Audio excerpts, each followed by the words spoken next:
Archiloquy. Secrets.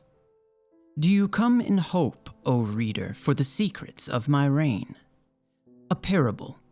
In the nitrate earth of the lightning crater, where the firmament has joined in electric fury with the fundament, there lives a burrowing insect with 2 trembling antennae, thin as whiskers, long as life. A grasping hand reaches for the buried secret, finds the antenna and pulls, comes away with a single whisker, meaningless, the searcher disappointed. A wounded insect buried deeper, the secret now half blind. That which digs for truth may bury deeper lies. If you recognize my authority, then I command you to pass onward as gently as the lover passes a razor over beloved skin. If you do not, then I name you Magisept, doubter of royalty, and I suggest you watch your edge. Cut too deep and too quick, and you will kill the thing you want to know. Think too eagerly, and as the digging hand leaves its print in soft earth, so you will find only the image left by your own presumptions. Beware the one who feeds on truth-adjacent lies. Beware the space between reality as imagined and reality as is, for it is abundant to those with appetite. So then, the brave voyager's fate, the timeless birthing place, my Milton reenactment. The ruins made ours, the riven twice riven, the daughter's blood scabbed hard on mother's wound. All things told, all truth revealed, if through mist and mystery. If you have grace, then see our sorrows, but swallow back your tears. We were made to pay this price. I led us to our fate. Seek me in my place. Hear these whispers from the lips of the queen-egged god.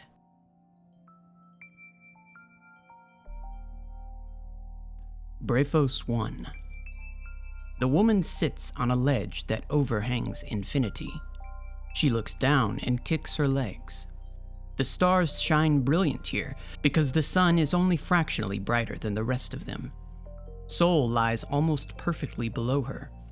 Of course, up and down are defined only by the thrust axis of Yang Li Wei. Upward, the black umbrella of the shield and the matter storage, and the docked ships which make Lang Yi Wei not just a mothership, but an entire traveling fleet. Down below, along the slim spine of the ship, the shielded bulb of the engine glows invisibly infrared. If she slips off this sledge, she will fall down the ship's lengths at 1/3 in Earth gravity, not because there's anything pulling her, but because the ship is pulling away. Yang Li Wei is accelerating, slowly but inexorably, toward the stars. She is of no single race or ancestry, and the light on her skin is the color of starlight.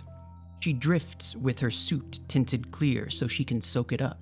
She was 19 years and 9 months old at the moment the ship began its transstellar injection burn, although this is true only if you count by the calendar of a planet she had barely visited, but will always love. She thinks you cannot help but love Earth if you grow up in space. You love Earth the way all adolescents secretly adore 2-century-old videos of Nene and Yeye dancing on New Year's Eve. Earth does not ask too much. The colonies are demanding parents, but Earth is like a chill old grandma, simmering in weird art and weirder ideas, enthroned upon ecology older than human time. Earth was the first terraformed world. Life made Earth livable.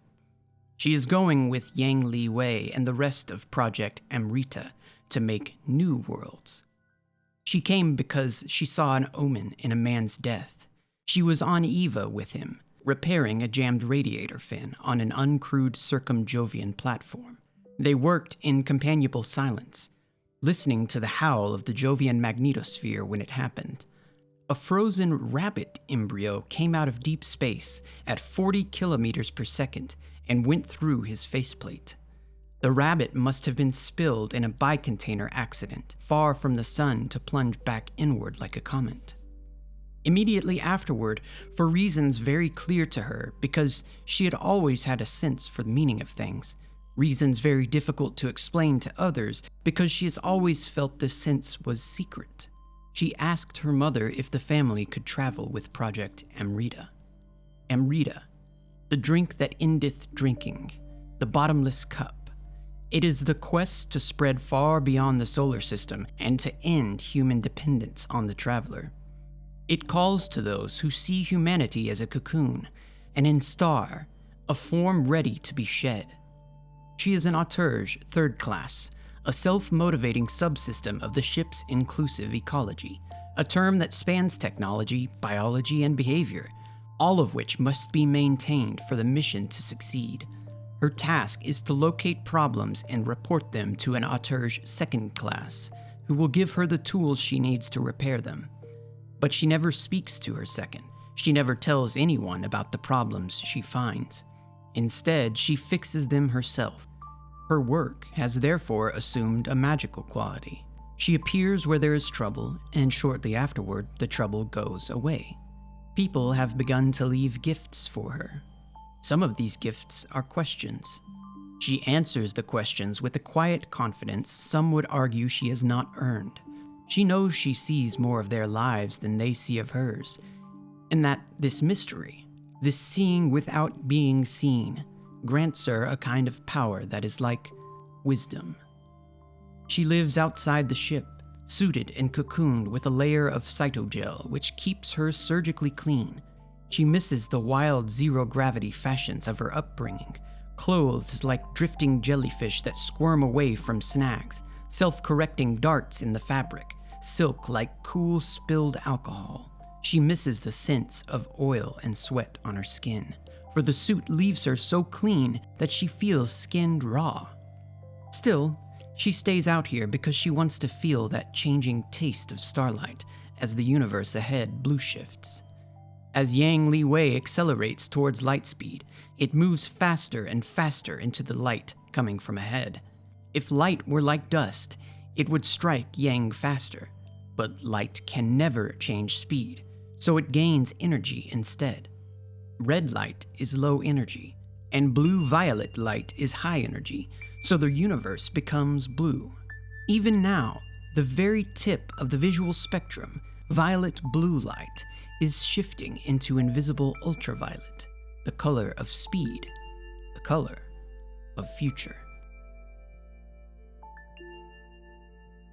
Brephos II. "Mara!" the fighter shouts, delighted, and a punch shuts him concussively up. It's a real good hit, a thunderous uppercut to the point of the jaw. Mara hears his teeth grind across each other, down into the lip flesh and shredded gums. She cringes in silent sympathy. He loses his grip on the equipment rack and tumbles out into zero gravity in a big arc of blood. His opponent goes for the coup de grace, kicks off hard, and catches him in the stomach like a human torpedo. They plunge together toward the kill zone painted on the floor. Oldwin grins messily at Mara over his opponent's shoulder. He's fighting a big, brutal woman from Gravity Ops, a woman who's had her myostatin genes knocked out so she can swell up into a giant plug of brawn. Oldwin doesn't have a chance. He took the fight for the same reason he wanted to join the Amrita expedition. He measures himself by the bravery of his losses, by what he can survive losing. He applies a blood choke. It's the right move, but it doesn't matter. The woman groans, grays out, goes limp. But Oldwin can't get out from beneath her sheer inertia before he hits the kill zone. The bell goes off. Oldwin groans as his rail-hard body forcibly decelerates his opponent's entire mass. Events have built up momentum, and he is just in the way. "What did you lose?" Mara asks him. He lies there, panting and grinning, shredding perfectly round spheres of blood. "It's good to see you inside. What brought you?" She and her fraternal twin never answer each other's questions directly. Mara is cool with this because she feels like words are a very bad system of encryption, and that if you really want to communicate with someone, you must develop your own special one-to-one crypto system. The ideal statement, Mara feels, would be indecipherable to anyone but the person it's spoken to, and even then, only if they know you are the one speaking. "I got you some pictures," she said, pushing the big woman off of him, eliciting a fuzzy, "Oh, hi, Mara." "Full sensorium captures. You can trade them for the parts I need." Aldwin helps the big woman pull herself vertical, but his eyes are narrow on Mara. Not because he's sore at the idea of helping her. He's always liked bartering, bargaining, the hustle, but because he knows what kind of black market wants these captures. "How far off the hull did you take them?" "How far off?" "All the way off. They are in zero gravity because Yang Li Wei shut off its engines for an inspection cycle. So while Aldwin got in prize fights, Mara kicked off Yang Li Wei's forward shield and coasted 10 kilometers into pure void, tethered by only a thread-thin molecular line. She ordered her suit's cytogel to gather around her face. Then, only then, she overrode every sanity system in her soft suit and commanded it to retract into storage mode. The suit peeled away like rind, and she was drifting in hard vacuum. The void boiled the water off her skin. Her body swelled with unchecked pressure until her undersuit forced it to stop. Alarmed, cytogel crawled down her throat, hissing emergency oxygen. Not enough. Her skin blued with cyanosis. She was bathed in the most profound emptiness. She recorded all of it at the neural level. The exquisite darkness, the sense of fatal independence from all things. There are those who would give anything to feel that void. "You can't keep doing this," Aldwin complains, as the big woman stares at Mara in awe. "Mom is going to die of worry." Brephos III. "I really don't care what risks you take," Mara's mother sighs. "That's the deal we made, my little yellow star." "Mom," Mara protests. "My discarded tube of sealant, my sweet little fleck of paint." Osana likes to compare Mara to small pestilent items that drift near spacecraft, like crystals of frozen urine. As far as Mara can tell, Osana is the apex of a centuries-long project to create the ultimate embarrassing mom. She is also very blunt. "Mara, even when you were little, you wanted me to treat you like an adult. So I have. But you remember what I told you, don't you? If you don't want to be my daughter, I can't watch over you like a mother would. I can't put you first, like a mother would. I will always be your friend, but I have to make my own choices too." "That doesn't mean you had to tell the captain." They walk shoulder to shoulder down the companionway to Captain Lee's wardroom. Mara keeps trying to get a step ahead, to lead, but Osana somehow matches her every time. "Of course I did," Osana says. "You started a cult, Mara. If I didn't say something to the captain, Behavior would have had this conversation with you instead. Do you want that?" "I didn't do anything. People liked my captures. People left me presents, spare parts, tips. Then Aldwin got into it. You know how he is." "Don't!" Osana wheels on her. "For shame, Mara. You know your brother will follow you anywhere you lead. You know he's not capable of the same... Her lips twitch. "Imperial remove. You knew he'd brag about you living on the hull, and you let him do it. It is one thing to have a particular power over people, Mara, but it is another to deny that you are using it." Mara thinks she can come up with a stinging retort, given a few more paces. But it's too late. The hatch to Captain Lee's wardroom swings open. Mara is terrified of this place. This is where Captain Alice Lee, divine presence in Mara's life, interfaces with the officers who are manifestations of her will. Since Mara wants to be Alice Lee someday, the wardroom makes Mara feel like she is an usurper, princess scoping out her rival's court. Captain Lee offers them tea. Mara cannot imagine the ways in which she is butchering what must be an intricate and meaningful tea ceremony. Lee serves some very battered pre-traveler ceramic sloshing with hot green tea, then immediately adulterates her own cup with milk from the cow thing on the biodeck. Revolting, isn't it? She smiles at Mara's bewildered whore. You should have seen what I put in my tea when I was camping in Mongolia. I understand your colleague, who is also your mother, has had some concerns with your relationship with the rest of the crew. My darling Mara, Osana says, has, entirely by accident, I'm sure, cultivated a reputation as a minor divinity. Her captures from outside the ship are hot items for barter. People draw fan art. There are tips left for her. You take captures while Eva, sometimes without a suit? Lee nods. Yes, I've played one. A remarkable sensation. This makes Mara grin impetuously. Mara, you are an auteurge, a volunteer. I cannot order you to stop, and your work is exemplary. Are you putting anyone else in danger with your art projects? No, Mara says. Just myself. False, Lee barks. That is a selfish answer. You are now a symbol to my crew, a house god. If you were to die, they would lose something important, something human that they have created out of the loneliness and void. It would be an unforgettable reminder of the hostile nothingness that surrounds us.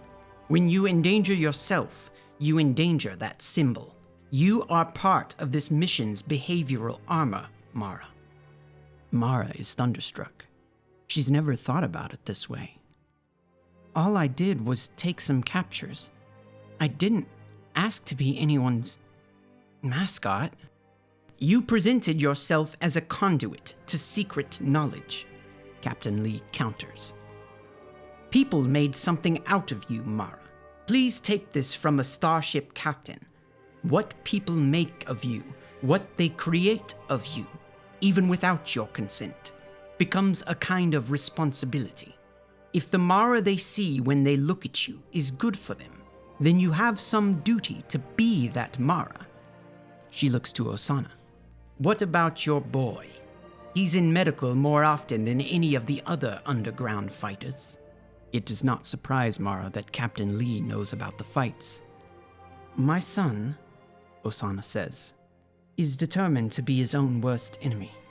Thank you for taking time to speak with us. Of course. Lee studies them coolly. I keep an ear out for curious personalities. People who might be suited to long-term isolation while the rest of us are in cryo. People who awaken when others sleep.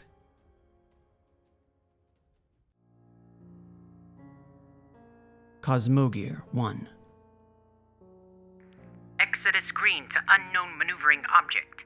Please squawk your transponder and ident. Over. Another silent quarter hour passes in flight. No response comes from the transient contact 12.5 light minutes away. The ghost has stalked Yang Li Wei for 18 hours now, closing in each time it appears, and Captain Alice Lee is wary of it. Other colony missions have vanished during their outward burns, victims of mishap or hostility. And because of these disappearances, Project Amrita did not hurl itself fearless into the void. They came armed to the molars. Let's give them a fight, she decides. Cut the main engine. The ship's AI executes the command, but a crew person confirms and calls the order back. Mako, aye. Launch a distributed antenna. Heat up the targeting radar for a full fusion-powered snapshot. We'll take their picture and see what we see. Captain, the comm officer calls. I've got something weird here. Is our phantom saying hello? No, it's a neutrino tight beam from Sol Cessant. They've declared a Kari White emergency. The whole solar system is now... Now under Warmind control. Calm dismisses her sensorium, goes to her hard controls, as if she thinks this might be some kind of virtual prank. We're being conscripted? Alice smashes these ideas together in her head, like a child banging rocks. They are so preposterous, so stupid, that she cannot even begin to manipulate them correctly. We're what? We've been commissioned as an auxiliary warship. We are ordered to... Calm swallows in disbelief. To kill our exit trajectory and assume a heliocentric orbit. That comes with the explicit instructions to suicide burn our engines until they're destroyed. Rasputin will transmit targeting coordinates so we can use our kinetic weapons as long-range artillery. We'll be recovered after the crisis is concluded. Details. What kind of crisis? It's a skyshock event, ma'am. That's a hostile extrasolar arrival. Captain Lee clamps the mask of command authority over her face. Transmit a request for clarification. Belay the antenna, Captain? No. Scale it up. Add telescopes to the swarm. Get me a full system survey. I want to know what's going on back home. Alice Lee reaches out to call up a file, hesitates, and then selects the Project Amrita charter. We have a decision to make.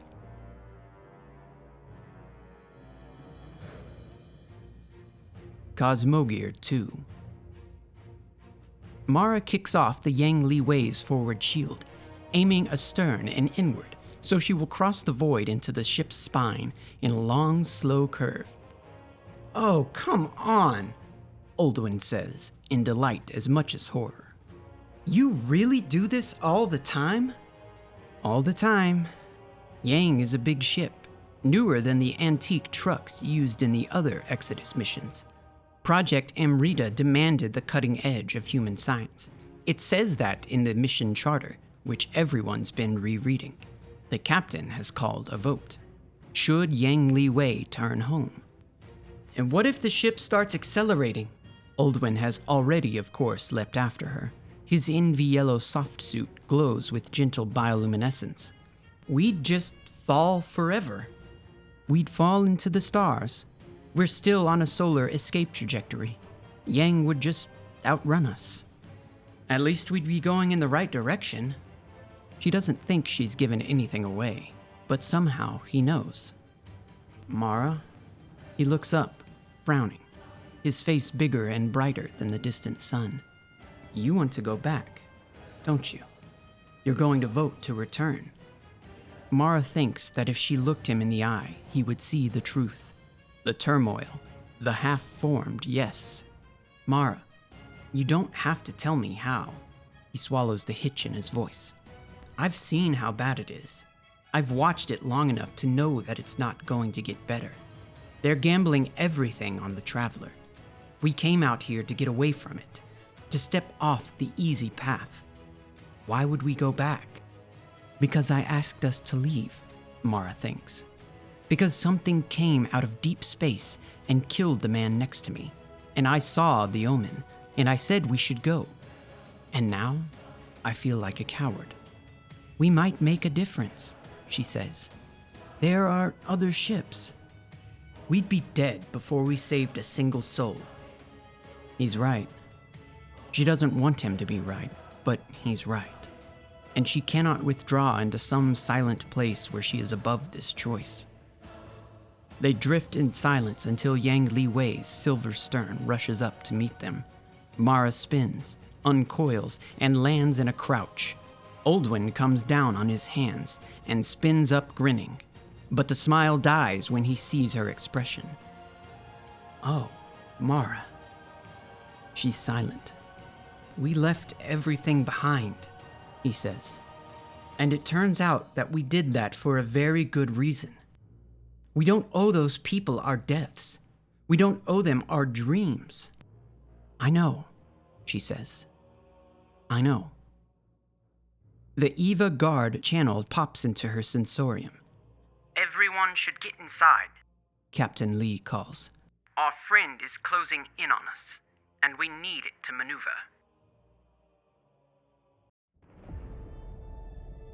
Cosmogyre III.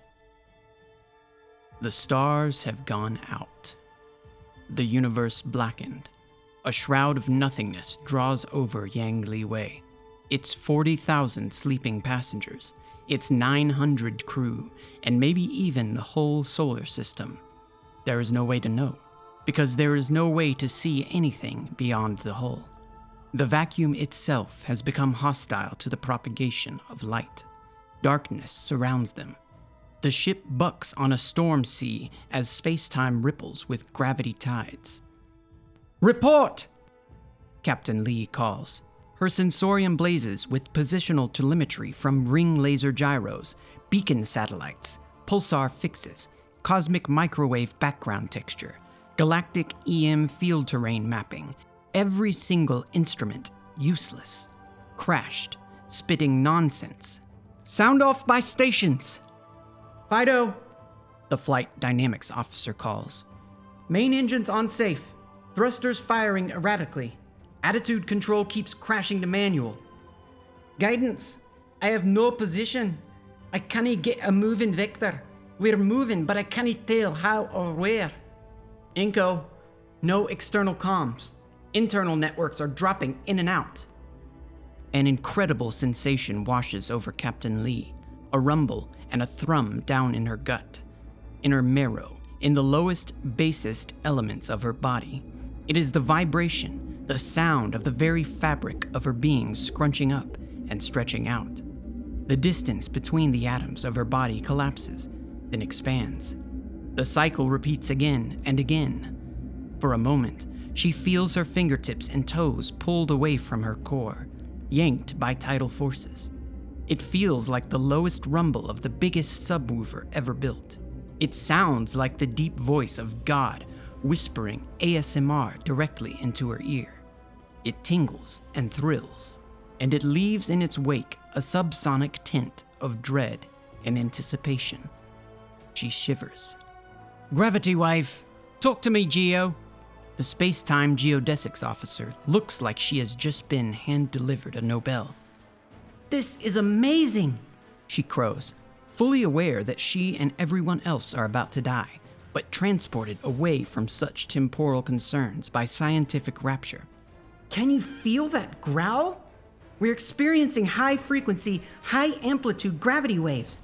Phaeton strikes, axions decaying through the hull, sterile neutrinos. It's all coming from a source at bearing 045 Mark 030 relative. Range highly variable." Another wave tears through Yangli Wei. Everything in the ship simultaneously compresses and stretches as the gravity wave deforms the space-time metric. "Is it the Phantom?" Lee demands as her ship turns subsonically. "Is that Phantom ship emitting these waves?" "I have no idea," Geod says exultantly. "None of this makes any sense at all. Wow." Alice Lee has the distinct sense that something ancient and malevolent is operating upon them, a trillion-fingered hand reaching in to caress the very atoms of their being, setting protons a-spin, strumming nerves like guitar strings, a tongue with 10 billion slithering forks tasting the surface of their brains. The sense of imminent doom crescendos. She knows absolutely and utterly that what is about to happen to her and to her crew is far worse than death. The darkness knows them now. The thing that has come to kill humanity has their taste. "Inko!" She clings to her restraint harness as the ship growls through another gravity wave. Her bones creak as they stretch. "Last report on the Traveler. Any sign of intervention?" "It was at Earth, Captain, and there were high-yield weapon discharges all over the signal. Nothing else." "Understood." Well, she did not fly this far to look back and beg for salvation from an alien god. Pinned to the center of her sensorium is the blazing ledger of her crew's vote. We go onward. We do not turn home. Our fates lie ahead, not behind. "Launch an antennae," she orders. I want every probe and satellite we've got outside. Captain, Inko protests. the vacuum's not signal permissive. We're still passing signals internally, aren't we? Use a hardline. Run filament between the satellites. I want a transmitter out there, and I want to broadcast. Her flight crew stares. Captain? Fido says. Broadcast what? A declaration of neutrality. Alice Lee grits her teeth against another wave. It rattles her molars in her skull. Whatever's out there, it came for the Traveler. We tell it we're not part of this war. We've seceded from human existence under the Traveler. We demand to be treated as a separate species, not party to baseline humanity's conflicts. And we pray there's something out there that cares about the difference.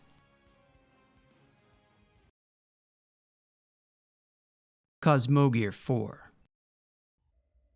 She remembers everything about the moment she is born. She has gone outside Yang Li Wei to die in starlight. She cannot bear to let anyone see her fear, or her awe at the scale of destruction, or her pity for the billions of souls dying in darkness back around Seoul.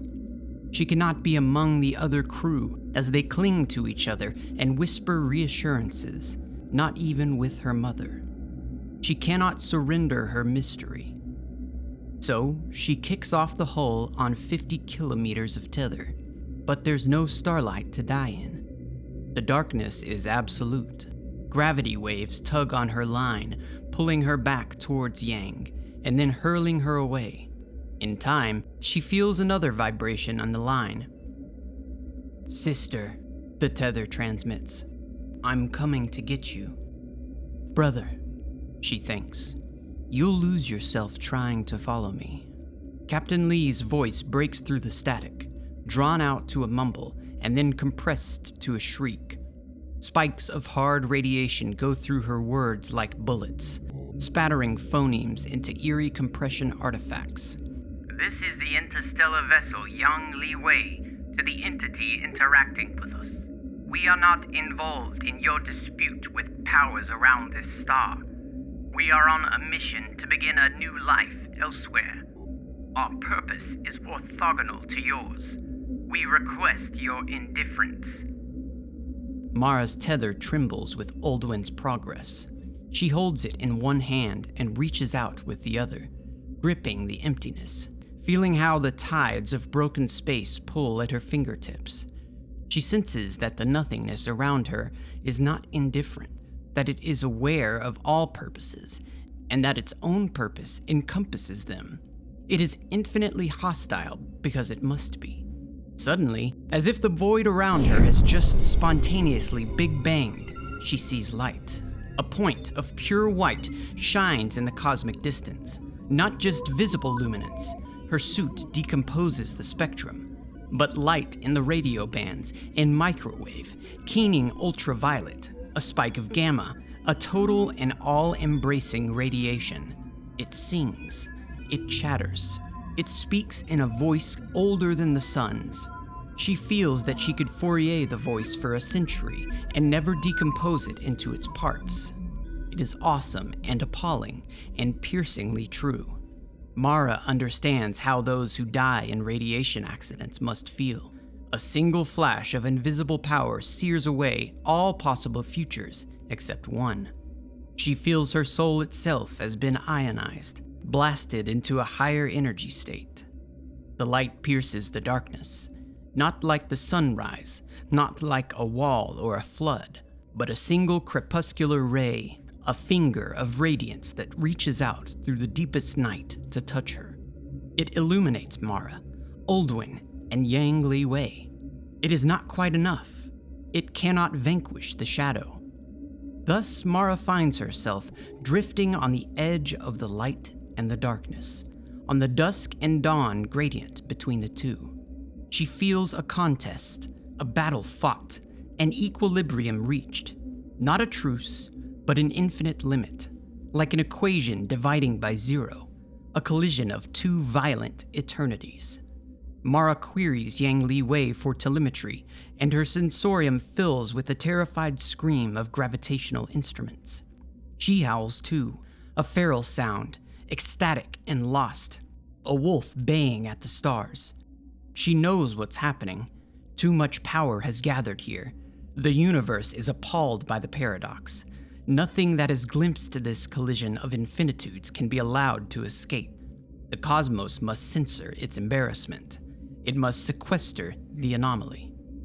The slope of warped space-time around them has become too steep, and now every path outward or forward bends back to the center where light and dark collide. The definition of future has become synonymous with the definition of inward. This is why it's called an event horizon. For an object within the horizon, the path of all future things that can be done or seen leads inevitably down to the center. All events lead inward. A singularity is forming around her, a Kugelblitz, a black hole created by the concentration of raw energy. Mara! Oldwin shouts. Mara, you're too far out! Mara thinks of her mother's face. She hears Osana say, "I can't watch over you like a mother would. I have to make my own choices now." She fires the detach command into the tether. Gravity seizes her. She falls forward in space and time, into the future, into the mystery. Yang Li Wei is behind her. Oldwin is behind her. She wants to be the first. Ecstasiate I. To occur the unhappened world, to grip glass-hooped eternity in blood-slick hands and snap it from its circle. Know her as the flaw, the isotropy, the spike that pierced eternal recurrence and made the wound of time. Tautologies end on her fingertips, in the crease between skin and nail. Name her Ililia, broth captain. Begin with her this subcreation. First, a mandala, rings of rippled light, pinpricks like stars, selected elements of a Lie group. The math skeleton of this new place. What is this? Where am I? A sheet of paper, blank with static. Her hands flat upon the face. A plasma of quarks and electrons, so hot and bright that it is pitch black. The mean free path is too short for photons to travel. The fire is too thick for light. She has been here forever. Ililia. The end is the beginning is the end. She folds the paper into space and time. Now that there is light, she can read the paper, and she finds that it is the Amrita Charter. Sun is the cradle of life, but we cannot remain in the cradle forever. She was a seeker, the eye of Ililia, the arrow that points to new worlds. She sought new sun, new earth. Her mind passes across the words like a comb.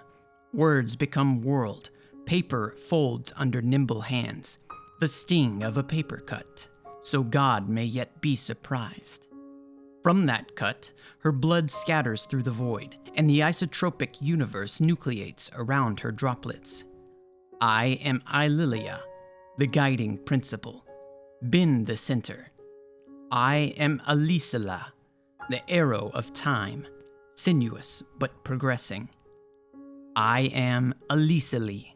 One step forward, one element changed. This is how the world clock ticks, by letter-wise permutation of secret names. I am Elise Lee, the coalescence into entities, the compaction of drifting fire into sun and world. I am Elise Lee, the power that seeks new worlds. I have a crew. I had a ship. I wanted to bring them to a place like a paradise world, twin-ringed, impossible beauty, and a sky milk bright with stars. She makes it real with a thought, and in that thought she falls herself, undoes her transient divinity, binds herself and all those after her into the law. The omniscient cannot explore. The omnipotent cannot struggle.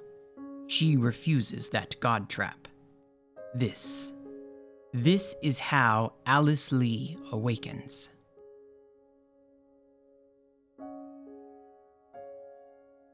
Ecstasiate II. She was nothingness. If she existed before, she existed only as possibility, stretched across the ether.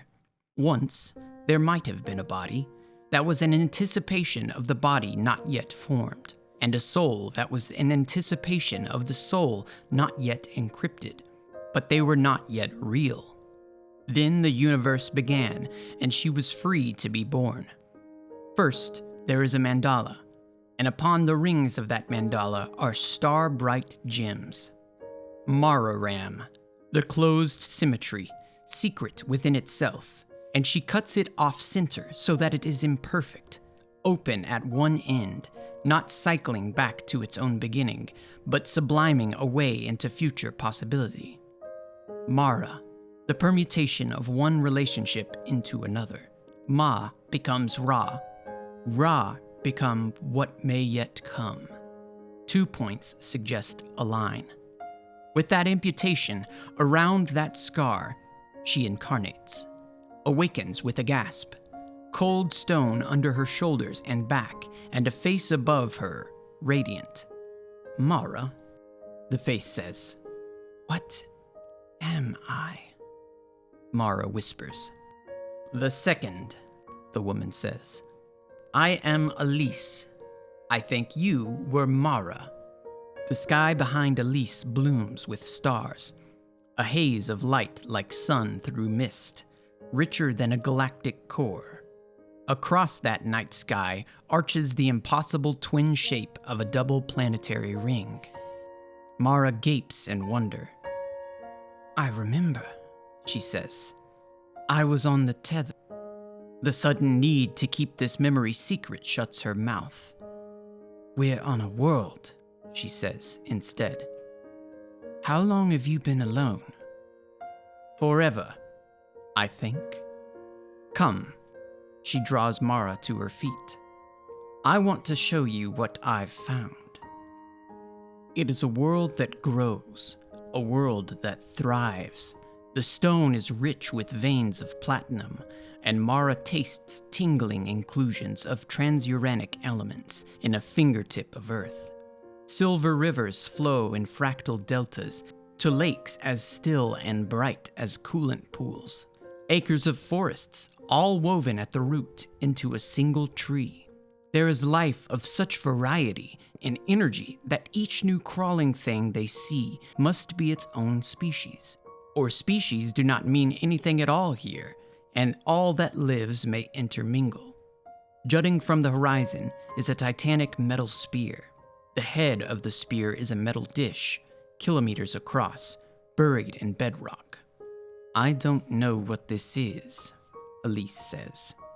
I only know it is mine. They pass inside. There should be others, Mara says afterward. There was room for others, thousands of others. Where are they? They're in the same place you came from. We have to make them real. Lee stares at Mara, and coruscations of white fire map the tiny lines and furrows of her skin. Her bright eyes narrow. Why were you the second? Why you in particular? I don't know, Mara lies. It is the first lie ever told, the first secret kept.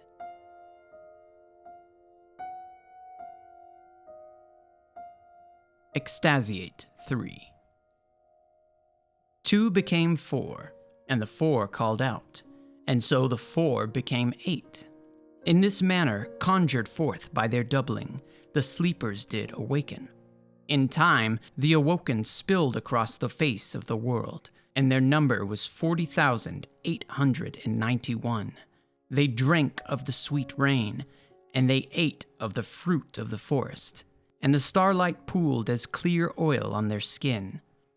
First of their tongues was speech, and the first of their hunting weapons was the bow.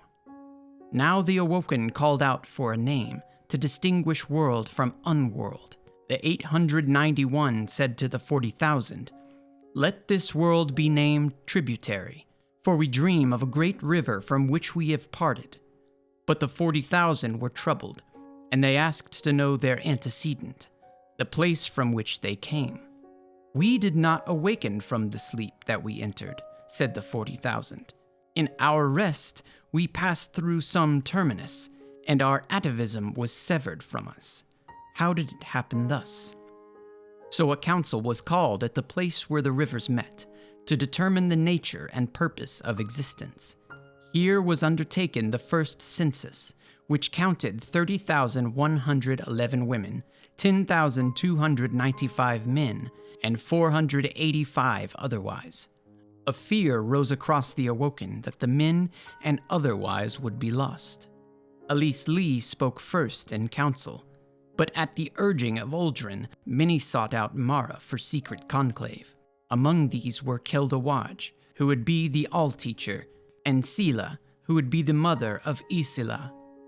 Saith Elise, "We were granted this world by a covenant with high powers, and in that covenant we yielded our claim to our history. We abandoned what came before, but in doing so, we cast off all our debts. Look forward, let us explore this infant cosmos and revel in its glories." Against her spoke Owome An, who was of the 40,000. "We are alien here," said Owome. "We must climb up our world line, back to the place from which we came. I call for a vote." Saith Mara, in secret, "I think that we came here as safe harbor, and we cannot forever remain. I remember the danger was appalling. I remember we were born in death. I think we must gather ourselves carefully until the time is right." From this council there arose 8 verdicts and a 9th.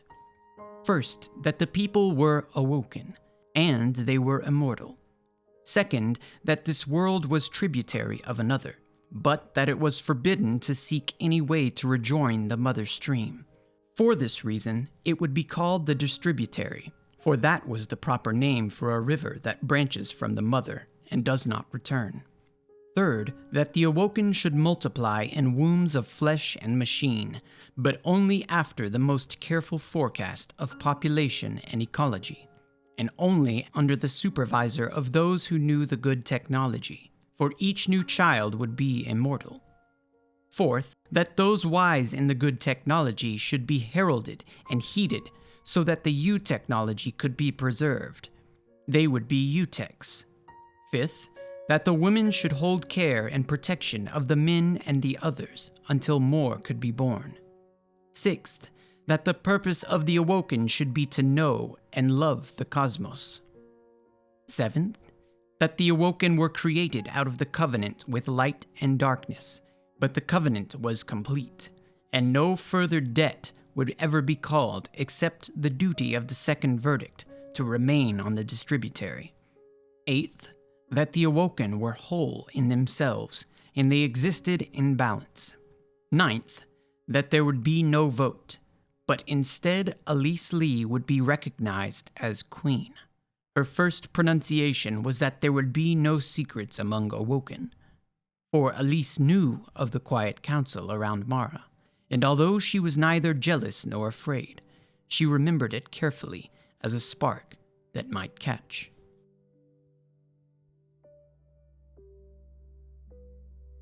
Fideicide I. In those days there was a great birth of adventure among the awoken. Hunters and pioneers sought the shape of the world. Sailors charted the skein of rivers and the perimeter of seas, and astronomers plotted the motion of the crowded heavens. Over this age ruled Queen Elise Lee, whose work was the creation of agriculture and the preservation of U-technology that she deciphered from the ship spire. But there remained in the forests many tribes of huntresses who preferred their light-footed freedom from comfort and duty to the painstaking surplus of the city. Among these tribes, Mara lived with her brother, whose name had returned as Uldren, and with Osanna, their mother. It is said that Osanna lived as a negotiator, and that her son brought her news from other tribes, for he was a scout and hunter of renown. Mara dwelt alone on a mountaintop. In the tribes of the forests and the sea, there was the belief that the Awoken had been made out of a friction between contesting forces, and that one day this conflict would need to be resolved. These were the Ecstasiates, who preached that Awoken owed a debt to the cosmos. In the cities, however, they lived by the seventh verdict under their queen, and they said the Awoken had been created by cosmic gift and carried neither responsibility nor eschaton. These were the Sanguine, who preached that the Awoken were stable as an atom of carbon. Now there arose among the Ecstasiates a woman out of the 891 who called herself the Diasrim. She went into the cities, calling out, "I accuse the queen of deicide." When she was questioned, she spoke of a foundational crime. "Alice Lee was the first to awaken in this world," the Diasrim preached. "She set the terms of our existence. We could have been gods free of want or suffering. Instead, Alice Lee chose our mortal form. Our queen is complicit in all the pain we experience. The queen murdered all our unborn godheads." At the thought that the queen without secrets had kept this most appalling secret to herself, the Sanguine city folk were deeply troubled. Thus began the Theodicy War.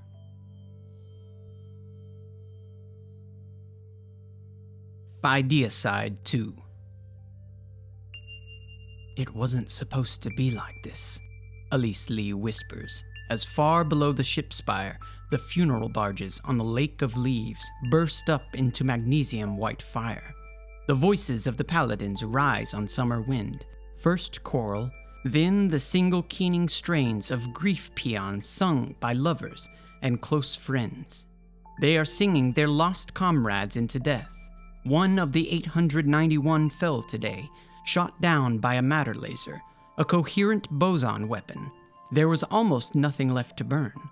Matter lasers are the kind of appalling Maltech weapon Elise thought she'd locked up in the ship spire's vaults. She armed a few of her paladins with them, just a few. Women she couldn't bear to lose.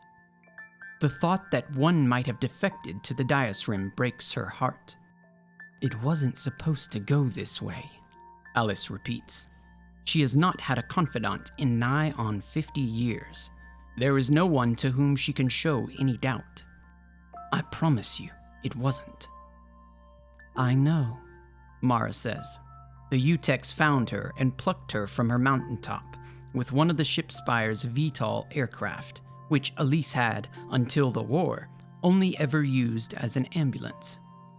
The mission was to carry on the human journey into a new world. Elise paces the wooden deck that clings to the ship spire airlock, nearly a kilometer above the lake. To build a better society, on the principles of equality, knowledge, and peace. I have the charter, Mara. It remembers what I cannot.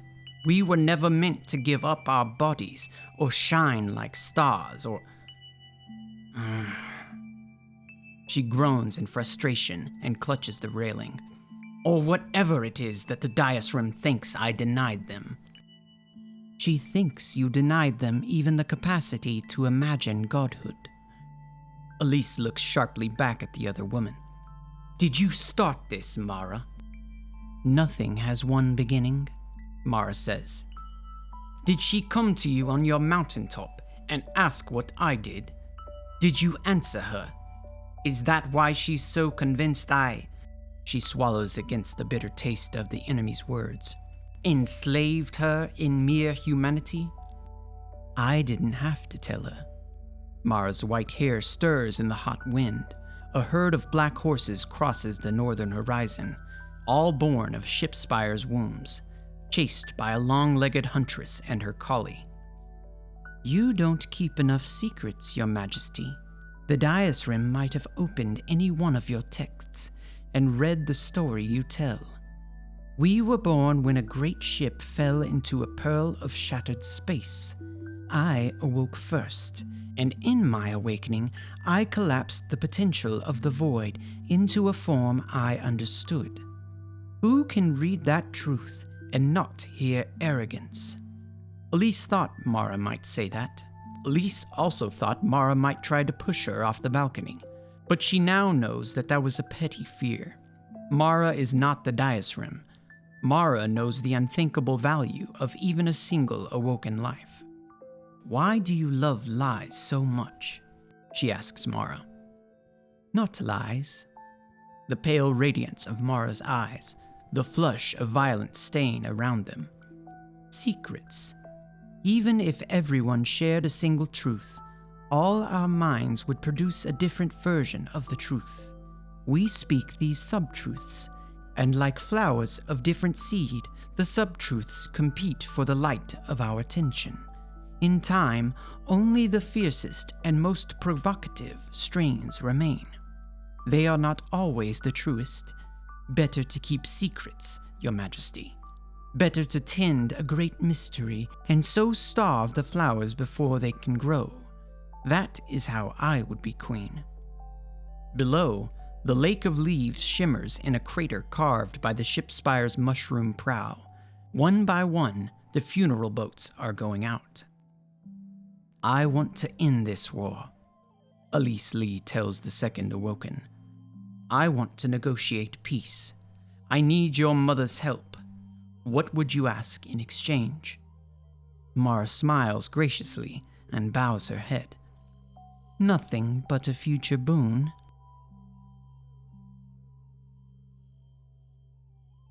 Fideicide III. To end the world with a shot, or pin eternity on a blade. To see your sisters lost to rot, and their undone works decayed. The death of an immortal washes the infinite potential of all they might become. An immortal's grief and murder guilt, left untended, will never fade. Thus it became known to those who fought in the Theodicy War that they had committed an incomparable evil. However, they could not confront their own responsibility, so they rose up in wrath against those who had given them cause, whether by caging them in flesh bodies or by drawing blood over grievance. The war continued by spear and bow, by knife and scalpel, by old machine and new invention. Ever did the diasrim's faithful call for the unawaring of Queen Elise Lee. Now there entered into the diasrim's camp Osana, mother of Mara, famed for her skill in negotiating contested land. She had come with her son Uldren, who could win a place in any camp for his beauty and for the regal crow eagle that alighted on his shoulder. "I come from Mara," said Osana, "whose heart is frozen in her chest. If you will end the killing, she will tell you any secret that you desire." For his part, Uldren went among the diasrim's warriors and spread ill tidings of Mara's knowledge, saying, "Mara remembers how the queen led us here out of chaos and saved us from the twin blindness of darkness and light. Mara knows what the queen keeps secret. Mara has seen the strife in our souls, the clash from which we were made. We could not ever have been gods with this flaw in us. Rather, we were made from this schism. For as all life is born from energy gradient, as life in the world before was born from the gradient between hot proton-rich vent water and cold seawater, we were born of the shadow line, at the edge of the light and dark. We are tremors in that fault. Forever will that schism lead us." Hearing this new heresy, the Ecaliists were seized with rapture and scattered to the points of the compass, telling all they met, "We are the yield of a mighty engine. We could never have been gods. Like diamonds, we were crushed into being.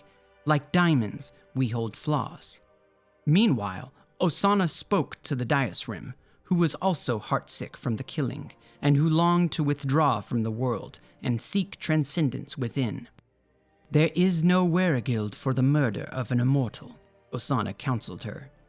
"You must become a teacher or a midwife and devote yourself to the enrichment of new lives."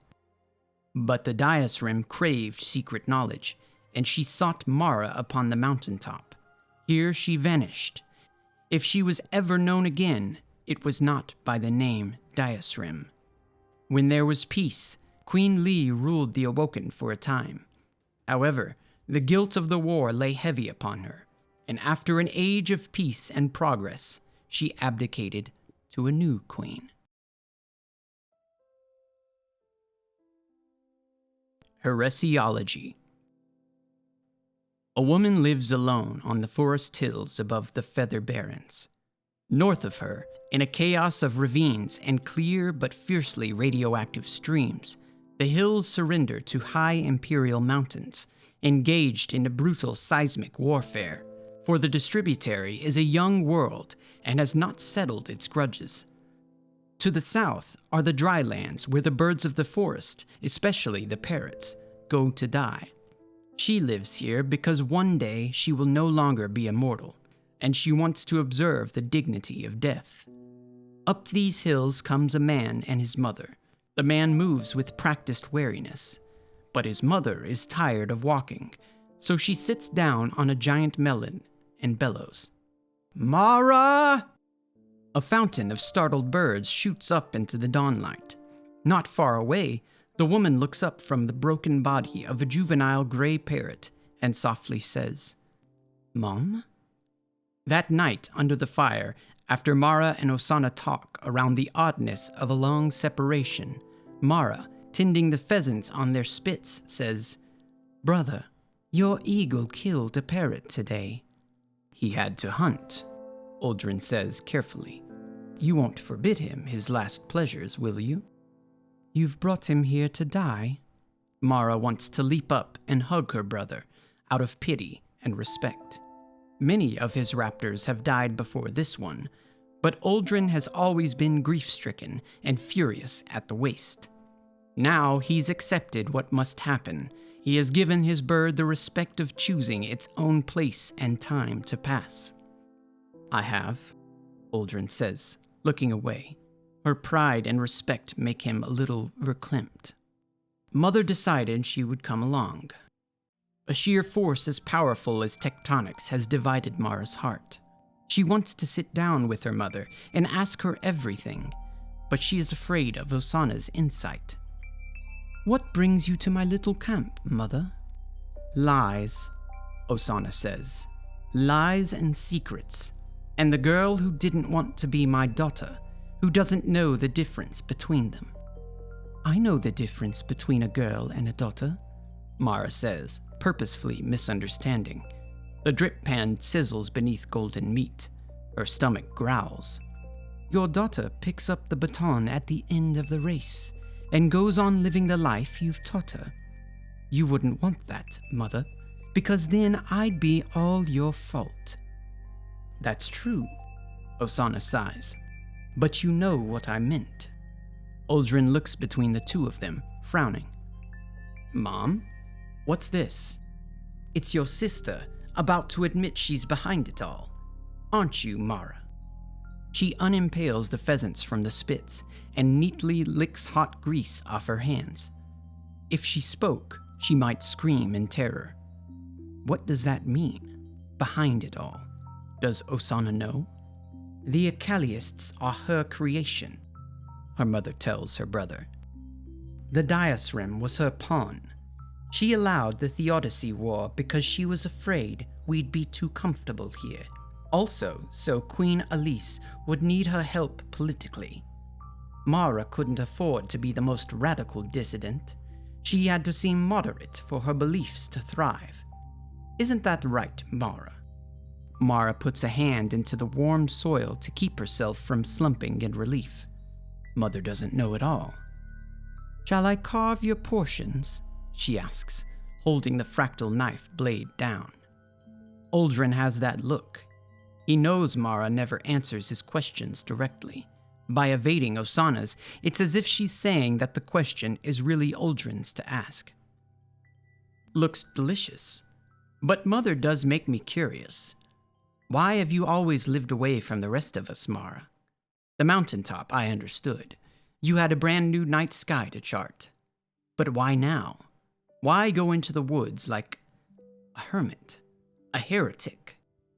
"For the same reason she lived on the hull, For the same reason, she can never allow Uldren to really reach her.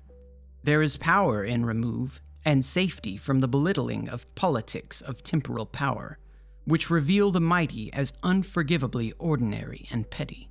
The Awoken have a queen because a queen can be a mystery. "I remember the day I was born," she says. "To you, brother." He flinches from her eyes. He remembers Yang Li Wei and the tether into darkness. He remembers how gravity stretched them into agonized ribbons of flesh. He remembers the truth not even Elise Lee may be allowed to know. Mara sees the agonizing moment, the cyclic revelation when he thinks of her crime, allows it to pierce him like a spit, and buries it deep again. Osana takes her portion of pheasant meat and rolls it in the bowl of sweet cooked nuts her daughter has prepared. The stars are coming out over the mountains, and the forest birds sing. "This place is good," she says.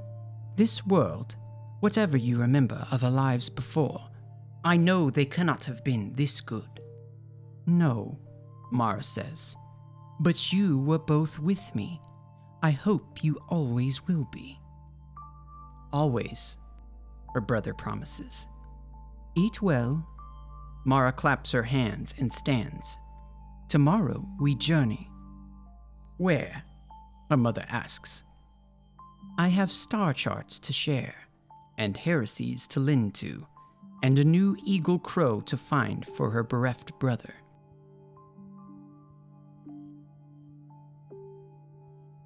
Imponent I.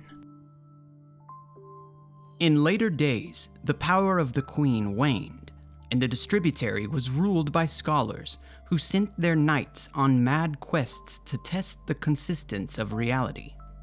These were the Jinsim scribes, who traced their origin to Keldawaj, the All-Teacher, but who were, in fact, descendants of a band of roving storytellers who traveled across the immense salt glades in a hollering convoy of airboats.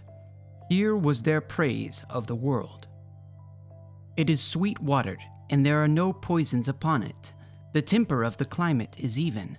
Great broad-pawed cats stalk in the shallow glades, and brilliant blue flamingos promenade upon the flats. The air is thick and warm, suited for flight, and the wind tastes of forest. No dawn has ever been as glorious as the salt glade dawn, and no dusk has ever moved women to weep as deeply as sunset in the Chrysiades. Corsairs sport upon the open seas, and where they waylay freighters rather than each other, they give rumor and assistance to their prey in proportion to the quality of the chase. Beloved are the stories of the young lads and lasses who leap across to the corsair ship for a life of adventure. Beloved also are the terraced farms of the Andalayas, mountains so mighty and so dense with radioactives that they subside year by year into the crust. Most beloved are the Fissioneers who vaulted us to power on a world without petrochemicals. May they forgive the many stories of horror we have told in their memory. May they in particular forgive the lurid stories of the molten lead reactor, and the 12 who were impaled to the ceiling by their control rods, and the core that stalked. It is the sanguine truth that we were granted this world by the unconditional mercy of the powers, and that we will never again know fear. However, the scribes also recorded their frustration with Mara and Uldren, who alone out of the 891 were said to have seen creation from outside. These two wandered the land, gathering lore of portents and prophecies, and all the Ecalists who remained from ancient days whispered that soon the day of reckoning would be known, the day when the Awoken would be called to repay their debt. Now, in the court of one of the scribes, there appeared a woman of stellar height and furious wrath, armed with a bow that could be strung only if she twined it around her body and used her whole mass to bend it. "I am sure Ido," said the woman, "and I accuse Mara of the ancient murder of my lady the Diasrim. In my saddle, I have a weapon with only one death remaining. Take me to Mara, and I will deliver it." The scribes consulted, and said to each other that this foul murder might prevent another Theodicy war, so they gave Shur-Ido all their knowledge to hunt Mara.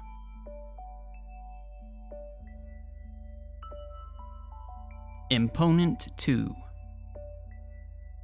Carefully, the people of the distributary grew in number. Joyously and constantly they grew in quality. Those who do not die are as malleable and passionate as the young, as tempered and constant as the mature, and as wise and humble as the best of the old.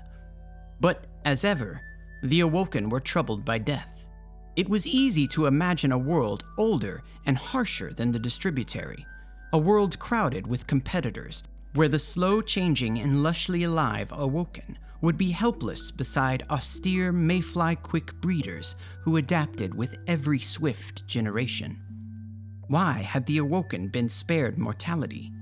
Were they, as the sanguine preached, rewarded for their bravery and fidelity in the past existence? Or were the Ecalists right? Could all the gifts of the distributary, all the milk-bright stars above, all the years of awoken life, be a form of cowardice? Was there an unfought battle down in the center of the awoken soul, a duty yet to be discharged? Queen Wuya Pin restored the monarchy to prominence over the Jinsim scribes. This she accomplished after a fateful visit, upon the day of the summer solstice, by a hooded and masked woman who some whispered was Marasav, and others the long-vanished Diasrem. For 99 years, a rhetorical figure meaning a long time, the queen had been an authority only in the arts and matters spiritual. However, Queen Wuya Pin declared she was now an avowed Ecaliist, and that the queen would lead the quest to identify whatever debt the awoken owed the cosmos. It was time to pursue a dream beloved to all awoken, the conquest of space and the assessment of the true shape and age of their universe. The ancient court of the queen gave the Jinsim scribes a place to lay down their pride and act as equals. Soon the greatest engineers in the world assembled in the queen's court, and whatever wealth or resources they required flowed freely. Great cataracts of men and women spilled around the palace, screaming of ramjets and apoapses deep into the night, then awakening to pots of thick black coffee to mumble about metric tensors and cosmic microwave anisotropy. Into this feast of ideas came Shur-Ido, searching for the woman who had turned Queen Pin to Ecaliism. Shur smoldered with an ancient fury, for another thing that the immortal may nurture is everlasting vendetta. Shur-Ido deduced who among the queen's court must be a disguised Marasav. She followed the hooded figure to her laboratory and watched Mara go to work, soldering a makeshift bolometer to search for signs of primordial gravity waves. Shur-Ido's fury and grief whetted themselves against Mara's thoughtless grace and ancient beauty, until at last her heart unseamed itself and spilled its hot blood in a shout. "Marasav!" she cried, throwing down her Maltec matter laser between them. "I cannot live while you live, but I cannot bear to kill you. I challenge you to a duel to the agony. I will fight your most beloved companion to the death and leave you forever maimed, or else die in the attempt." Mara could not refuse this challenge.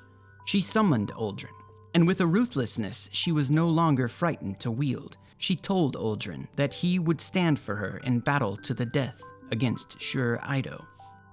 "We cannot put it all on a single fight," Uldren said to the ancient vendetta bearer. "Too much would be left to chance. Such an old grudge deserves to be tested well. I propose we fight with blade, with rifle, and with 5th generation air superiority fighters." Shur-Ido accepted these terms.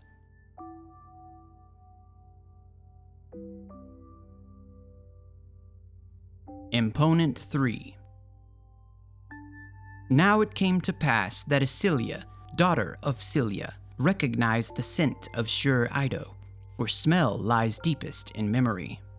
Asilia spoke to Queen Wuya Pin about the presence of an ancient hero in her court.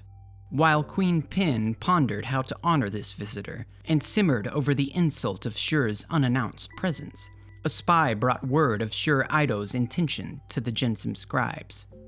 The many scribes were troubled by this news, for they had given Shur Ido license to hunt and kill Marasov.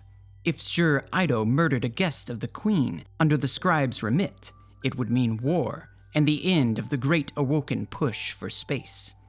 Historians were called to the court with bouquets of sweet flowers and grant money to speak of Shur Ido. She was one of Queen Alice Lee's paladins, but she was an Ecaliast who believed that we would one day be called to repay the gift of our awakening. Would she defy the queen's protection and murder a guest of the court? The scribes asked. Oh, absolutely, the historian said, laughing. She was a terror. The scribes began preparations to flee the queen's court, as they foresaw Shur Ido's victory would be blamed on them. Sensing uncertainty, many vital contractors and suppliers withdrew from the space program. The queen denounced the Jensam scribes as faithless and selfish, and her Ecaliast followers bristled in rage against the sanguine majority who had scuttled their dream of flight. Household turned against household, sister against brother, wife against wife. The whole world clenched her fists. Meanwhile, Shur Ido and Uldren met each other on a net of woven lianas over a pool of heavy water. The light of the queen's reactors simmered beneath them as they took their places. Uldren wore a white chest piece of ceramic armor over a suit of black tasseled silk, and he wielded a long fractal knife whose cutting edge was nearly 3 times as long as the blade. Shur Ido fought in the contoured blue-gray pressure armor of a paladin, with the star of 8 edicts blazoned on her chest. Before they began, Shur Ido tore away the sheer curtain over the gardener's nook and looked in on Marasov. "Are you afraid?" she whispered, half in hatred, half in admiration, all in awe. "Do you sweat? Does your breath come short?" Mara pressed her hand to Shur's faceplate and left no stain. She held Shur's gauntlet to her heart so Shur could feel her steady pulse and even breath. "You don't care about him?" Shur pressed her. "It would mean nothing if I maimed him." "You ask the right questions," Mara said, "but of the wrong sibling." Then Shur understood that she fought a man who would always express his love through loss and ordeal. She bowed to Uldren and drew her knife. Uldren bowed in mocking reply. They fought across the web of lianas in a slow spiral, creeping like spiders, waiting for the motion of the web beneath them to signal an instant of vulnerability. Then the pounce, the clash, the blur of knives, Shur Ido's straightforward prison yard jabs against Uldren's whirling deceptive theater. All of knife fighting is in the seizure and surrender of space. Neither would surrender to the close, the clinch, the berserk adrenaline-sick exchange of thrusts that would leave both dead.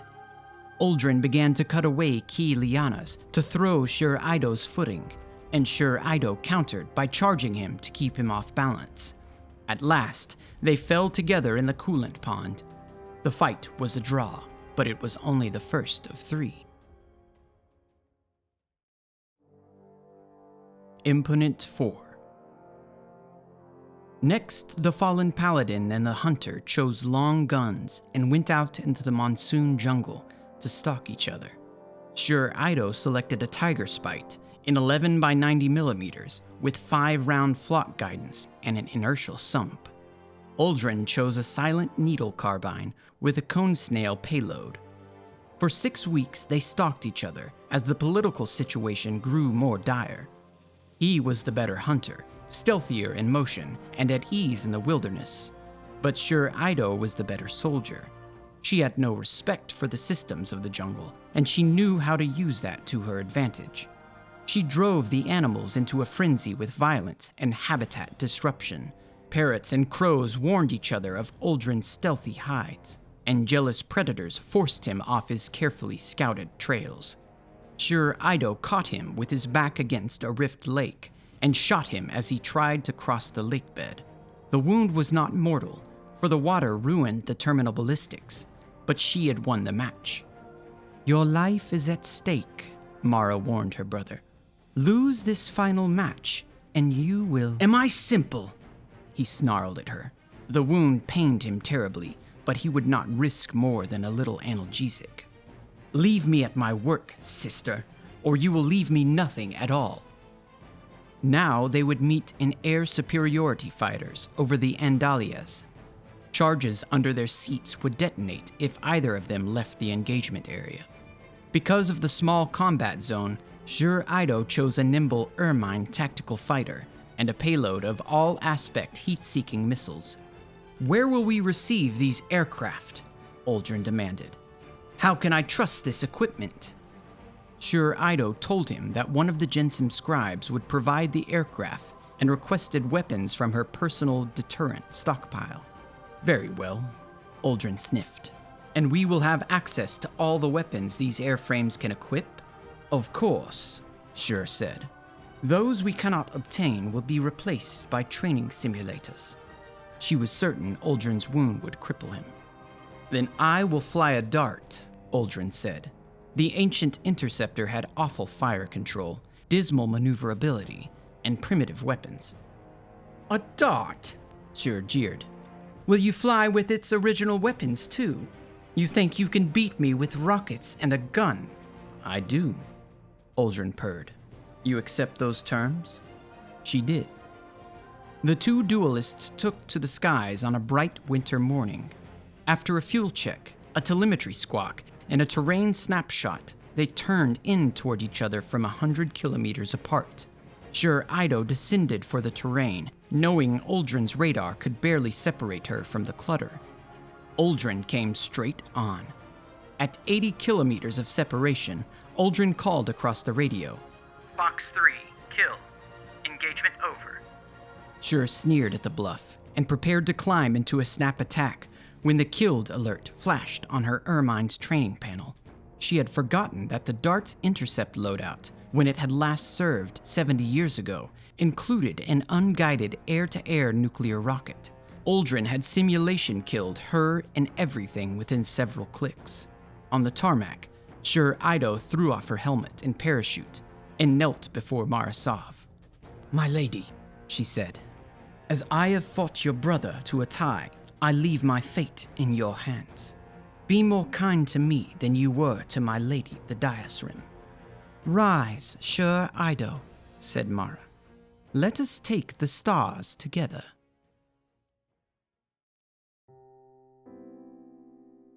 Imponent V. The subsonic roar of the solid rocket boosters crossed the threshold from noise into motion.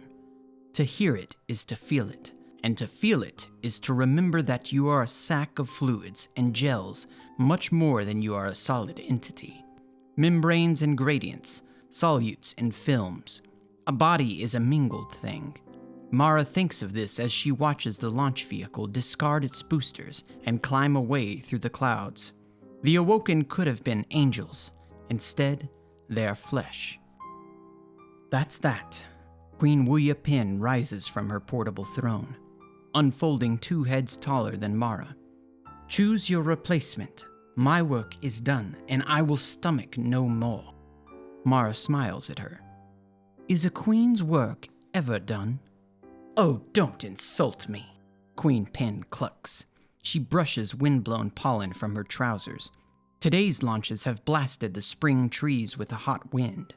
"You used me to do your work, politically and scientifically. You used me to bundle up the scribes in a neat little scroll for your disposal. I went along with it for the sake of the monarchy, Mara. Not because I'm a fool. I don't know what you want or why you're so bent on keeping the Awoken uneasy and dissatisfied. I don't know how you manipulate the acclamations.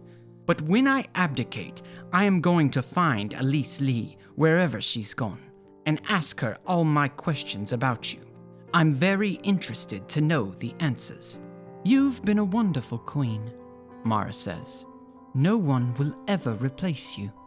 although she is thinking of Devnatel, who was never one of the scribes, and whose coronation would make a wonderful rebuke to the scribes' remaining ambitions. Sure Ido meets her by the ship. "We'll need a new queen," Mara tells her, leaping up the side of the ramp. "Word on the satellite? Still burning for the Lagrange point. What have you done to Wuya? Given her too much perspective, I'm afraid." Just as this observatory satellite should help the Awoken see things from Mara's point of view. She smiles as she helps her bodyguard up the ramp. Sure indulgently pretends that she needs Mara's hand. Uldren should be on the ground in Camarina by now. We'll have a go-ahead on that interferometer buyout when he's done. There are new stars in the sky. Mara puts them there. Huge distributed array telescopes orbit the distributary's cool sun. Gravity wave sensors and cold primordial neutrino detectors spider the crust. Out of shell corporations and seed investments, she has opened her world as an enormous eye and focused it heavenward. Sure Ido was her smiling public avatar these past decades, while her brother handled enforcement. The days of covert speed chess in the Queen's court are over. Sure Ido's open endorsement made Mara the face of Akaliism, and armed Mara with blackmail over all the Jimsim scribes still in power. Yet she has never been so lonely or so worried for the future. Mother has told her that she, Mara, uses her power over Uldren too freely, that she must learn to stop, or her mother will no longer be her friend. "Mara," Sure says, catching some flickering expression. Knowing Mara well, she immediately changes tack away from comfort. "What do you think we'll find with the satellite?" "Proof that it's time for us to go," Mara says. "Proof of what I've known since the beginning." Sure frowns in thought. She doesn't remember much from before her awakening. Few of the 891 do, but enough to trouble her. Time for us to go. The ship's turbines keen up to speed and then settle into whisper-quiet cruise. Sure reaches to strap herself in across from Mara. Impulsively, hard-faced, denying she needs what she is asking for, Mara scoots aside to make room for her on the bench. Sure raises an eyebrow at her. "Don't say anything," Mara warns her. "Not a word." And so they pass the flight in silence, but not alone. Katabasis. Mara looks into the camera and lets the fire in her eyes speak. They are waiting on her, the distributary's millions, her awoken people. She has stoked their curiosity with 30 years of painstaking analysis. When they look up at the night sky, they see the stars of her observatories among the crowded bands of habitats, the spindly orbital factories, towering elevator counterweights, the burning roads of matter streams. "Let me tell you of our world," she says. "There are the facts of tectonics and atmosphere, of water and climate, the parameters of the sun that feeds them. No infants died last year. No child went unfed. No youth came of age illiterate. No one suffered illness who might have been treated.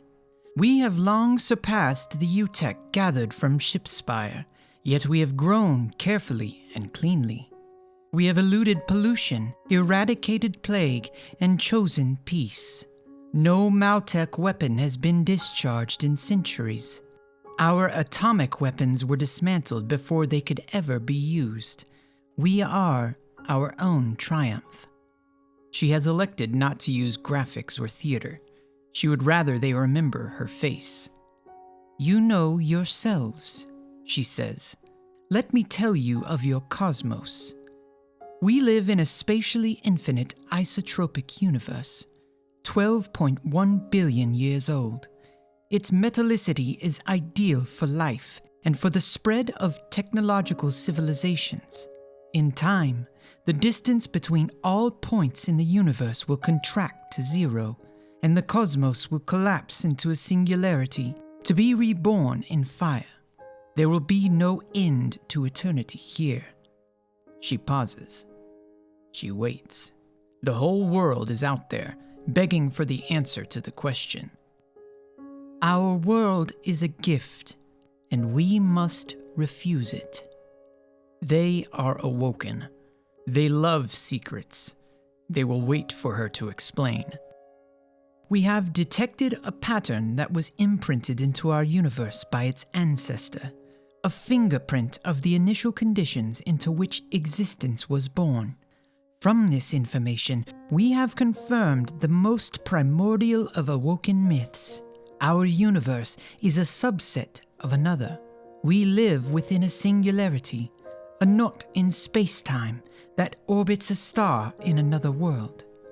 Conventional relativity would suggest that time outside an event horizon passes quickly compared to a clock within. But our universe has a peculiar relationship with its mother. Thousands of years have passed for us on the distributary. Outside, centuries at most. We are a swift eddy in a slow river. These ideas may not surprise you after centuries of theorizing and philosophy, but we have decrypted new data from the cosmic microwave and neutrino background signals. We have discovered voices, the voices of distress calls. They tell a story of bravery, of war, and of desperate loss. We were not always immortal. We did not earn this utopia by covenant with any cosmic power or by attaining an enlightened moral condition. We are refugees. We fled from an apocalyptic clash between our ancestors' civilization and an invading power. She lowers her eyes. The signals we have retrieved tell us that our ancestors were on the edge of defeat, perhaps extinction.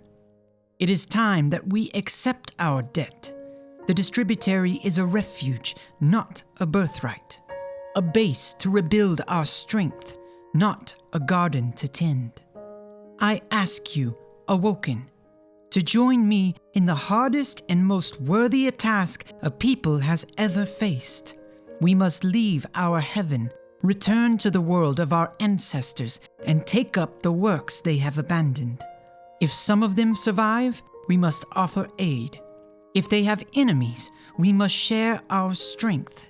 We must go back to the war we fled and face our enemies there. She lets them dangle a moment before she drives it home. We have also determined that our birthright, our immortality, is tied to the fundamental traits of this universe. Once we leave, we will begin to age again. In time, we will all die. Will you join me, awoken? Will you answer my call? All I offer you is hardship and death. All I ask is everything you can offer. But you will see an older starlight. You will walk in a deeper dark than this world has ever known.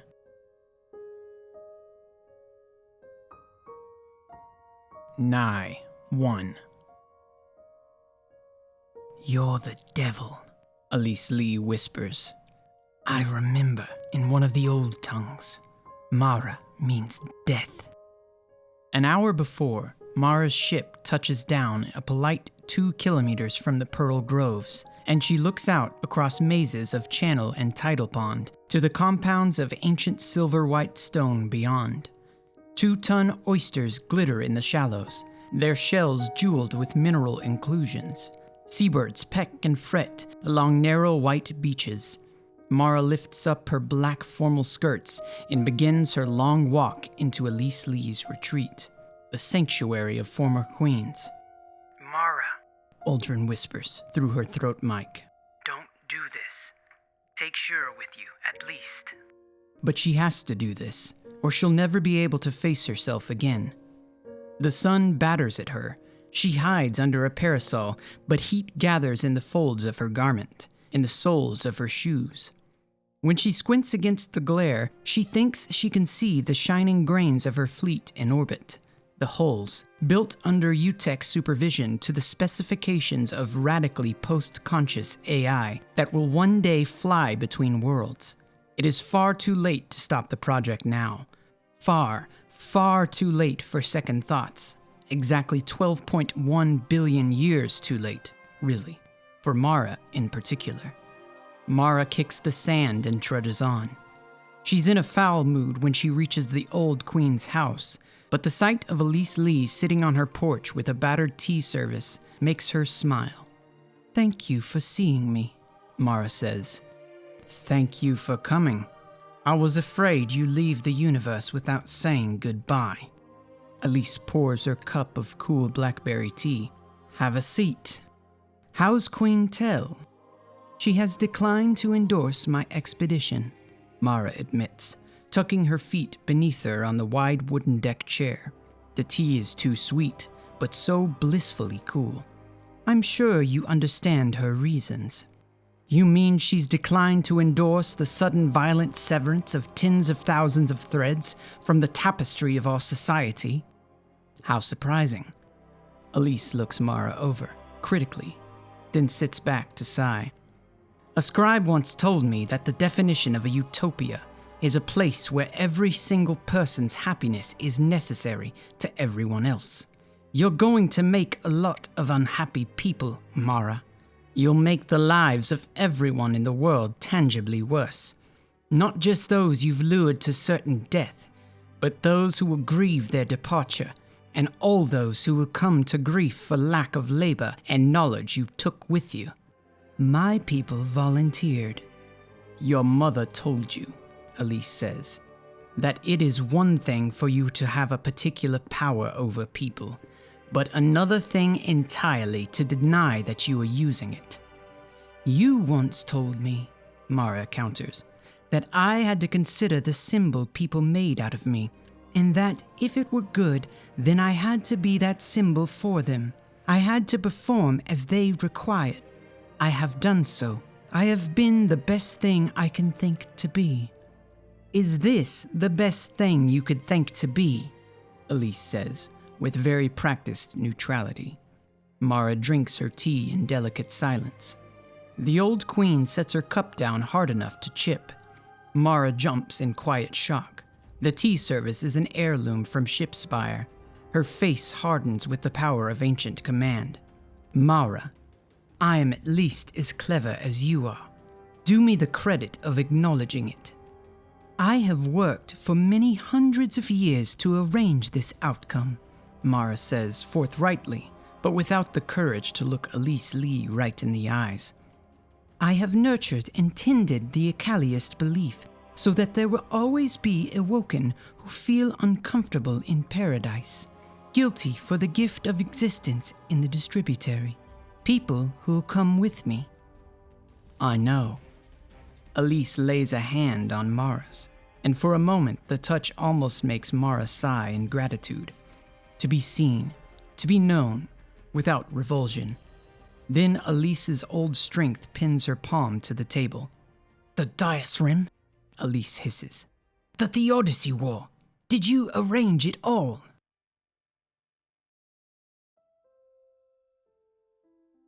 Nigh II.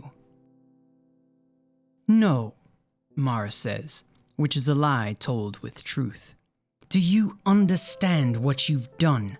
Have you reckoned the full cost?" She has convinced tens of thousands of Awoken to abandon their immortality. She has deprived the distributary of an infinite quantity of joy, companionship, labor, and discovery. All the works that might be accomplished by all people who will join her in a mission to another world. When she lies awake at night, seized by anxiety, she tries to tally up the loss in her head. But it is too huge, and it becomes a formless thing that stalks her down the pathways of her bones like the creak of a gravity wave. "Some infinities are larger than others," she tells her old captain. "I believe we are here for a reason, and this is the way to fulfill that purpose." "And how much would you sacrifice? Your mother?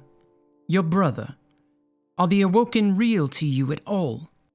Elise leans across her pinned hand, viper fierce, striking. Do you think my people were made to die for you? Not for me. For our purpose. For our fate. For a home we abandoned. It's in the charter, Mara. The document on Shipspire that... And even Elise Lee falls into a hush as she broaches one of the primal mysteries, her memory of creation, that shaped the way I made this universe. You were the first, Mara acknowledges. The first one here laid down the rules. Elise Lee releases her hand and collapses back into her chair. Why are you here, Mara? To tell you the truth at last. To ask you for that boon you owe me. At last, Elise sighs. Well, I knew the day would come. I think I'll be glad to have this weight off my shoulders. You'll ask me to throw my support behind your mission, won't you? The First Queen says, go with Mara, awaken from this dream and go fight for your home. Is that it? No, Mara says, with her heart in her throat, with trepidation bubbling in her gut. You cannot keep a secret buried like a vintage for so many centuries, and then unbottle it without any ceremony. The boon I ask is your forgiveness. Then she explains the truth. She tells Elise Lee what she did, about the choice Elise Lee would have made if Mara had not made it on her own first. It's only an extension of what Elise has already deduced. When she's finished, her ancient captain's jaw trembles, her hands shake. A keen slips between her clamped teeth. The oldest woman in the world conjures up all the grief she has ever felt, and it still is not enough to match Mara's crime. You're the devil, Elise Lee whispers. I remember in one of the old tongues, Mara means death. Oh, that's too perfect. That's too much. She laughs for a while. Mara closes her eyes and waits. You realize, Elise Lee says, breathing hard, that this is the worst thing ever done. Worse than stealing a few thousand people from heaven. Worse than that thing we fled before we were awoken. Please, Mara begs, please don't say that. Elise Lee rises from her chair. I'll support your fleet, she says. I'll use every favor and connection I have to get your hulls completed and through the gateway, and I will do it so that I can hasten your departure from this world. I will do it out of hate for you. I will do it so that every good and great thing we achieve here will ever after be denied to you, you snake. No forgiveness. Do you understand me? It is unforgivable. Go! Go! I'd be very glad if you didn't tell my mother, Mara says. Elise Lee hurls the pitcher of blackberry tea over Mara, turns, and goes inside, leaving her to trudge wet and sticky, but unbowed, back to her ship. She leaves her tea-stained parasol on the deck, but when she remembers it and looks back, it is already gone.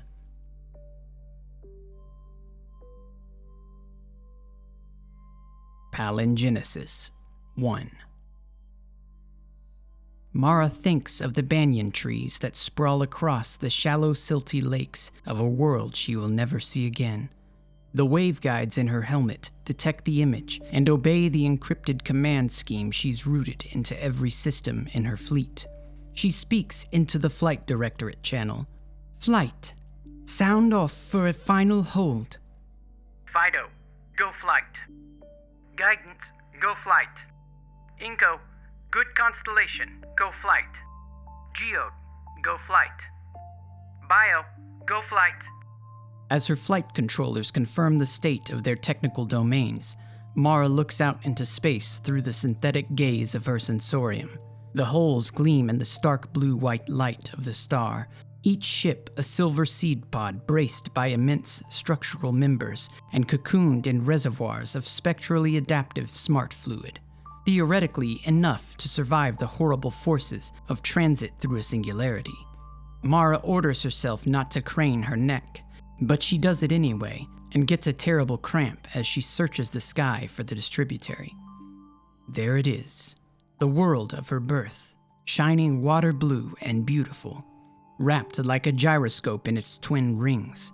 World of laughing corsairs, world of breathless forest hunts, world of mountains flickering with pale Cherenkov fire, world of sweet berry-stained lips and mathematical insight pure as rhodium chime. She will never see it again. Mara thinks of her mother. She doesn't want to, but she does, and the memory blindfolds her and muzzles her and plugs her ears so that she can hear nothing but Osana's voice on that final night. They're tipsy together, and the evening has wrapped around to morning. Now they sit side by side, mother and daughter, watching the sun rise over the Chrysiad range from Osana's little ranch house on the tundra. "I'm not coming with you," Osana says. Mara has been so afraid of this answer for so long that she actually giggles. This can't be happening, of course. This is a nightmare. One of those stress dreams where your powers of persuasion and manipulation fail. "Sure, Mom," she says. "You've got a ranch to run, after all. More?" "No, thank you." Osana squints into the dawn. Little age creases surround her eyes, illegible encryption, unbroken despite Mara's centuries of effort. The rising light draws a tear. "You'll have to send my goodbyes to Uldren. He is not speaking to me." "What?" Mara gasps, as if this is the real shock and not losing her mother forever. "Why?" "Because I already told him I wasn't coming with you. I'm happy here." "Mom," Mara says, with rising anger, "I'm happy here too. That's not the point." A conversation that did not so much end as beat itself to an unsustainable emotional pulp hours later. No catharsis, no closure. Back in the present. "Weapons," Uldren calls. "Go flight." "Go flight," Mara confirms. "The clock is counting L-5 minutes."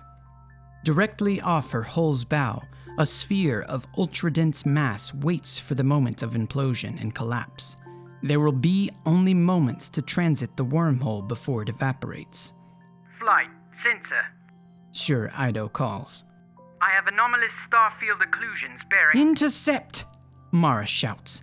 "They're missiles!" It had to happen. Someone had to try to stop the departure. Someone good and paladin pure who believes they are saving tens of thousands of Awoken from madness and doom. "Flight, Fido. Do we abort?" "Negative," Mara snaps. "The countdown is go! Weapons, kill the inbounds!" Sure, Ido grunts in dismay. "They're gonna get through," she says. 5 or 6 at least." "Uldren." Mara opens their personal channel with thought of his face. "Reassign your guns to protect the gateway." "We'll lose hulls, Mara." "I know. Do it." Mara opens the command interface for the gateway and sends the image of a bloody thorn. The countdown skips instantly to 0. "All ships, we are aborting directly to launch. Brace for acceleration." She issues the emergency launch order. The hull screams with thrust. Mara's suit floods with cushioning gel. She thinks of her mother's face, trying to fix it perfectly in her mind, and her sensorium tries, vainly, to open a channel to Osana. As the hull plunges into the singularity, the last thing Mara sees is the mournful error message. No connection. No connection. No connection. Cannot connect to Osana.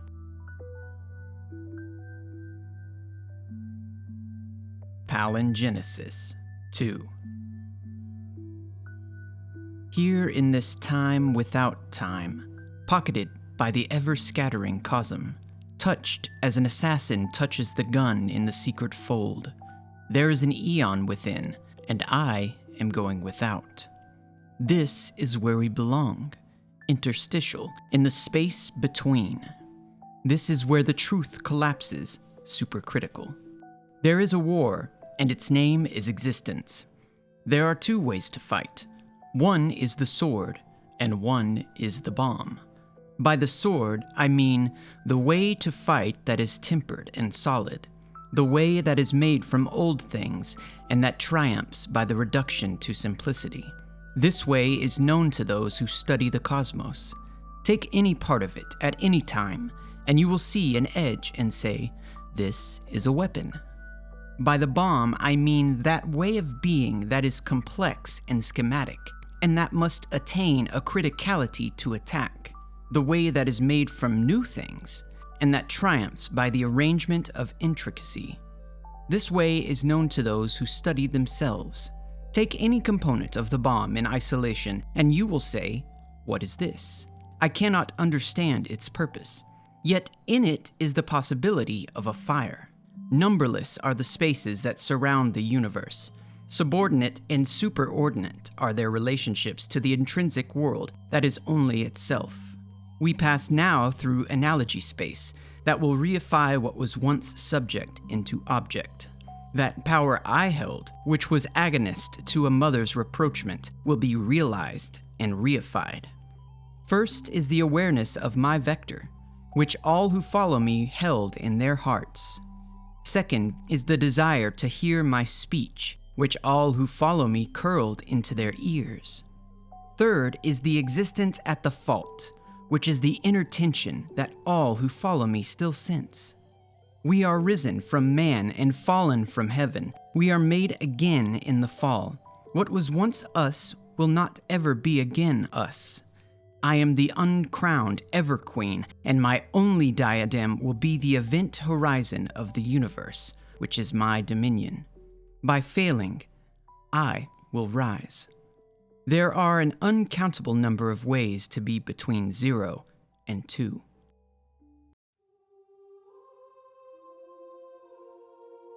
Palingenesis III. The first hulk they colonized was a 1-kilometer habitat tender, reactors still burning, gravity still steady at 3/4 of Earth's. Driven by an AI long ago reduced to basic subroutines, the tender had completed its final mission to wrangle an Oort cloud comet down into the asteroid belt. When no orders came for the comet's disposition, it had set about gardening. The comet's surface was domed and soiled, and tethered mirrors kept taut by photon pressure-focused starlight into a silvery radiance, which fed the oxygen forest well enough. It would have been a marvel of greenery and ancient ice, but the surface had caught fire recently. Oxygen-fueled flame killed nearly everything except insects and rats. But Mara judged it would be a good fixer-upper. The rats, the first intelligent life they had met since their return. The insects, edible. The holes had not survived the unpocketing as well as their passengers. The micro-singularity wormhole, propped open by a precipitous spike of dark energy, pulled alloy and ceramic armor like taffy. Missiles mauled 5 of the holes. Worst of all, the passage through the nightmare limen between worlds had devastated onboard AI and logic systems. It was time to abandon their cocoons. Aldrin's survey located a reef of derelict spacecraft, apparently convoyed together for mutual aid in the asteroid belt. The Jensum scribes who joined Mara on her journey were even now giddily cataloging cultural markers and ancient records. "We'll salvage the hulls," Mara told Jur Ido. "Pull out the raw materials and the systems we can still use, and bring the biosystems of these hulks back online. Once we have reliable gravity, we can start having babies." "We'll need weapons," Jur said cheerfully. "We don't have enough spare chemistry for firearms right now, and the Maltech we brought with us would blow right through the hull. Also, line-throwing tools for devices for launching satellites off the surfaces of asteroids, hulks, etc. You know what I'm thinking?" "I cannot say I can imagine," Mara said sarcastically. She imagined the sight of Jur Ido stringing her woman-tall bow and passed the thought away like a card trick. Dwelling on such pleasantries would not do. "Will it involve archery?" "Big old compound bows with all sorts of tactical knickknacks." Jur paced in delighted thought. I'll be the first woman in the universe to place a comsat in heliocentric orbit with a longbow." "You're absurd," Mara said, and at Sjur's uninhibited grin of delight, at the thought of exploring and rebuilding this entire reef with her, even at the terrible thrill idea of sending Sjur into violence and danger, Mara felt a tingle of worrisome warmth and gladness. "So," Sjur said, lunging into that moment of weakness to get what she wanted, "when will you tell everyone what's happened to Earth?" At first, they had thought Earth a ruined world, but there were signs otherwise. At least it had not turned into a machine-gnawed corpse like Mercury. "When Aldrin's back from deploying his drones." She narrowed her eyes. "Sure, can you hear what I'm thinking?" "What, as in telepathically?" The Queen's bodyguard closed her eyes. "Everyone's been feeling spooky, but I'm not sure that extends to transmitting, Mara. Good grief."